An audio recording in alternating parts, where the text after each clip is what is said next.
खाकान अब्बासी ने नवाज शरीफ के सब ख्वाब चकनाचूर कर दिए। नवाज शरीफ की सियासत सूली पर, शहबाज के हाथ चीमा भी फारिग। नाज़रीन, आज दूध का दूध पानी का पानी हो गया।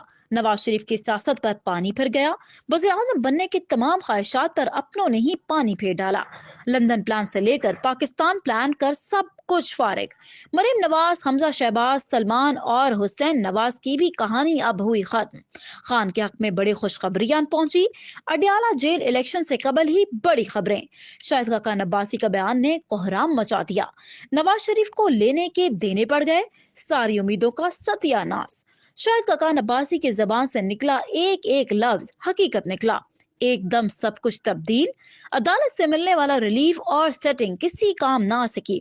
शाहिद खाकान अब्बासी की पेशगोई और खान को मिलने वाली खुशखबरी ने अपना काम कर ही डाला। आइंदा इलेक्शन से कबल कप्तान के साथ क्या होने वाला है, बुशरा बीबी और खैबर मानिका के साथ किस अहम तरीन शख्सियत का इंटरव्यू आने वाला है, शाहिद खाकान अब्बासी ने कौन सी अहम तरीन हकीकत से पर्दा उठाया। आज के इस वीडियो में इन्हीं अहम तरीन मौज़ूआत पर तफसील से बात करेंगे। वीडियो को आखिर तक लाजमी देखें और आपसे गुजारिश है कि हमारे इस पेज को लाइक करें और इस वीडियो को अपने दोस्तों के साथ भी शेयर करें। तो चलिए शुरू करते हैं आज की वीडियो। नाज़रीन, सब कुछ खुलकर सामने आ गया। शाहिद खाकान और चौधरी निसार ने कमाल कर दिया। सोशल मीडिया पर गर्दिश करने वाली सारी खबरें सच हो गईं। इंटरव्यूज की कहानी अब खत्म। अवाम सब कुछ भूल गए। शाहिद खाकान अब्बासी के एक ही बयान ने नवाज शरीफ की खानदानी सियासत को खत्म कर दिया। शहबाज शरीफ का वज़ीर आला पंजाब और नवाज शरीफ का वज़ीर आज़म बनने के सारे ख्वाब चकनाचूर।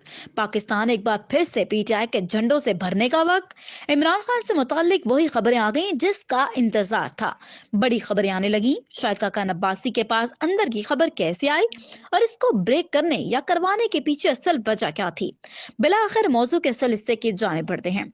नाज़रीन, ताहाल इमरान खान के बारे में बहुत सी पेशगोइयां की गईं, लेकिन शाहिद खाकान अब्बासी के इस बयान ने दूध का दूध और पानी का पानी कर दिया।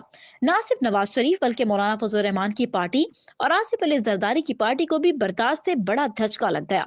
आने वाले इलेक्शन से मुंसलिक कई जमातों की उम्मीदों पर पानी फेर दिया गया और ये किसी और ने नहीं बल्कि शाहिद खाकान अब्बासी के अल्फाज हैं। नाज़रीन, साबिक वज़ीर आज़म शाहिद खाकान अब्बासी ने कहा कि 100 बार कह चुका मैं इलेक्शन नहीं लड़ रहा, जबकि नवाज शरीफ से कोई राब्ता किया ना ही राब्ता करने की जरूरत है। जिस लेवल प्लेइंग फील्ड से तहरीक इंसाफ इख्तिदार में आई थी, आज भी वही हालात हैं और निगरान वज़ीर आज़म, चीफ जस्टिस और इलेक्शन कमिश्नर कह रहे हैं तो फिर इंतखाबात होंगे। इस्लामाबाद में मीडिया से गुफ्तगू करते हुए शाहिद खाकान अब्बासी ने कहा कि एक मीटिंग की वजह से 14 साल से नैब अदालत में खड़े हैं। क्या आज के नैब चेयरमैन को ये बातें नहीं मालूम कि केस कैसे बने? 14 साल मामूली अरसा नहीं होता, तब जाकर इंसाफ मिले। 15 साल बाद सब कहते हैं कि इंसाफ मिल गया, लेकिन इस बेइंसाफी का जवाब कौन देगा? आज मुल्क में जुल्म और नाइंसाफी का जवाब कौन देगा? अदालत रात को खुल रही है, लेकिन नैब जो कर रहा है इसका किसी को मालूम नहीं।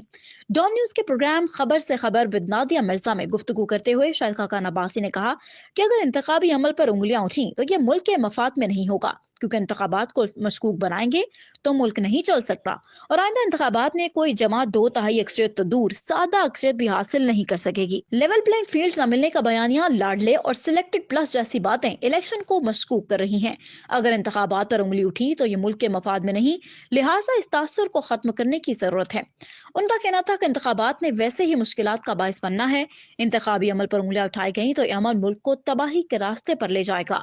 आज सबको इक़्तिदार एक तरफ रखकर मुल्क का सोचना चाहिए। उन्होंने कहा कि अगर इंतखाबात को मशकूक बनाएंगे तो मुल्क नहीं चल सकेगा। हमने बार बार तजर्बे कर लिए और इसके नताइज भी देख लिए। जब इनसे सवाल किया गया कि आसिफ जरदारी के हालिया बयान से बिलावल भुट्टो की सियासत और साख मुतासिर हुई, तो साबिक वज़ीर आज़म ने कहा कि सियासत बिलावल भुट्टो की नहीं बल्कि इनकी जमात की है। बिलावल भुट्टो को ताबे होना पड़ेगा, कोई शख्स इंफरादी तौर पर ताकतवर नहीं हो सकता। नाज़रीन, उन्होंने मजीद कहा कि आसिफ जरदारी की बातें अरसे बाद समझ में आती हैं। पीपल्स पार्टी में अभी क्या हो रहा है इसके बारे में 6 से 7 माह बाद ही समझ आएगा कि जरदारी साहिब ने आखिर क्या और क्यों कहा है। नवाज शरीफ की किसी मुबैना डील के तहत वापसी से मुताल्लिक सवाल पर साबिक वज़ीर आज़म ने कहा कि मियां नवाज शरीफ को एक अदालत ने इश्तिहारी करार दिया था और आज एक अदालत ने ही जमानत दी थी।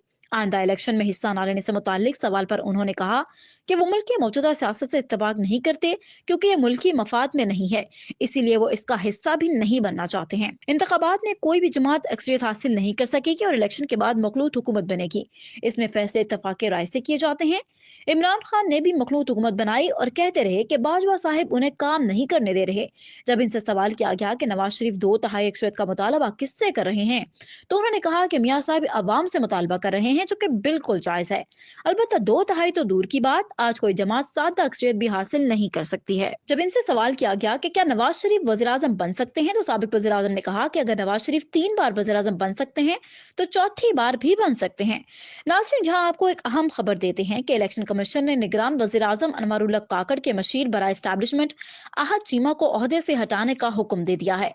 इलेक्शन कमीशन ने काबीना डिवीजन को हिदायत की है कि आहद चीमा को मशीर के ओहदे से हटाने को नोटिफिकेशन जारी करे। इलेक्शन कमीशन ने फैसला सुनाया कि दरखास्त गुजार की दरखास्त दुरुस्त है। आहद चीमा साबिक हुकूमत का हिस्सा रहे और वो अब भी इलेक्शन पर असर अंदाज हो सकते हैं। तर्जुमान इलेक्शन कमीशन के मुताबिक निगरान विफाकी वजीर बराए निजकारी फवाद हसन फवाद को ओहदे से हटाने की दरखास्त पर समाअत 21 दिसंबर को होगी।